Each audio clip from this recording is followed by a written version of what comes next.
Welcome to Brute Strength Day 32.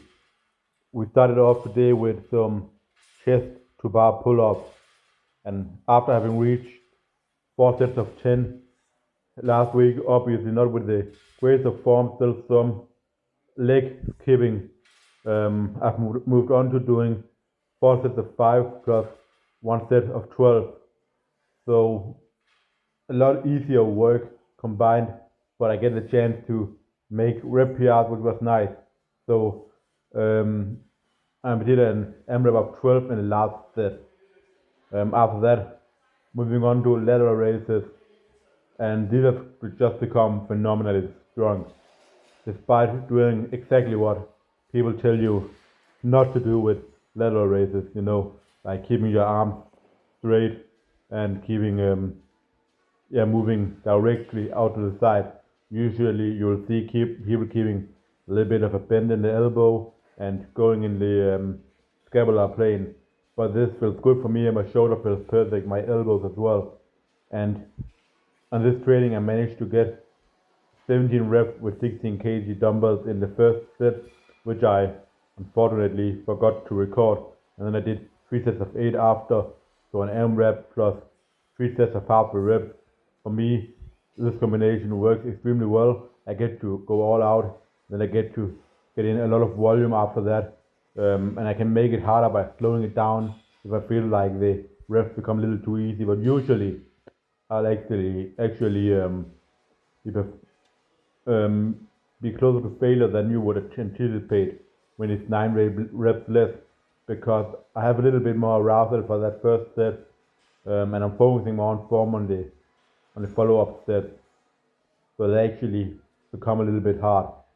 And I can always shoot when I want it to be easier on a harder movement. I can do the AMRAP in the as the last set.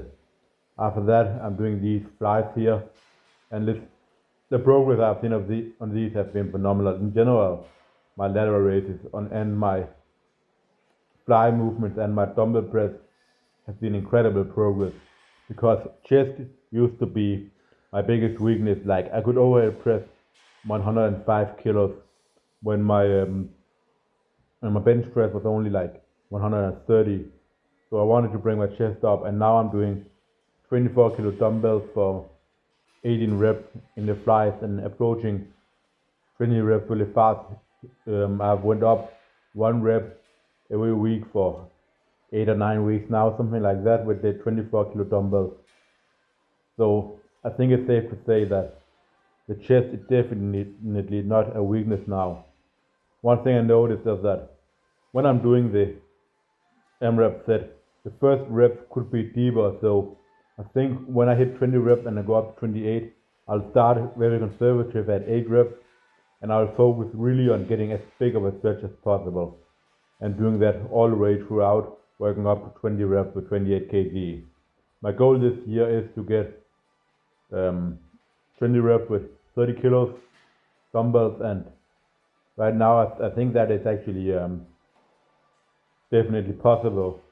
I didn't think so at the beginning. I would like when I began doing these in like end of November, start of December, like not even 4 months ago.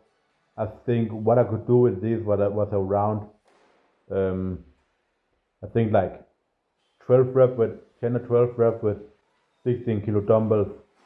So like if you put that into a 1 rep max calculator, I've pretty much doubled my strength now. So that is like absolutely insane. Like the same thing with my lateral raises. The same thing has went on there. I mean, I've also put on a good amount of muscle mass. Like I'm 3 kilo heavier now than I was just 4 months ago, and a lot of that have went to my chest. Um, some of you might say that these reps could be more controlled. I mean, when it's this high number of reps, I don't really care too much. I'm doing them as controlled as I want them to be, and that is it. Um, but yeah, I'm really loving the flies and the chest stuff right now. Then to absolutely destroy the chest after that, I moved on to ring flies, and or actually ring push-ups, but I'm trying to turn it into a fly as much as I can. And I don't ever want to hear any of you say that ring push-ups are too easy, because you can see how I am performing them here. And if you think they're too easy, you can always just move the rings as far out as you can. Like I'm going extremely far to the side here, even after having done the dumbbell flies. And getting 12 reps becomes extremely hard in each of the sets, even in the last set where I don't take them really wide. And then when I can't go wide any longer, I take them closer into me and do like more normal push-ups, and that gives me like a huge pump. Um, I'm also trying to external rotate in the top, so turning my elbow pits forward to get that stretch and the squeeze in the top. Um, Also, one of the benefits of ring push-ups over dumbbell press is that as you get to the top, you're not going to relax. You actually have to fight in the contracted position, which is an added benefit, because when you're doing dumbbell presses, you are just relaxing there at the top. There's no tension on the muscle. And also, you're going to have to stabilize at all times. There's way more going on. And personally, when I'm doing ring push-ups, I feel it way more than I do it when I'm doing dumbbell presses. Anyway, that is it for this one. I hope you enjoyed it, and I will see you all next time.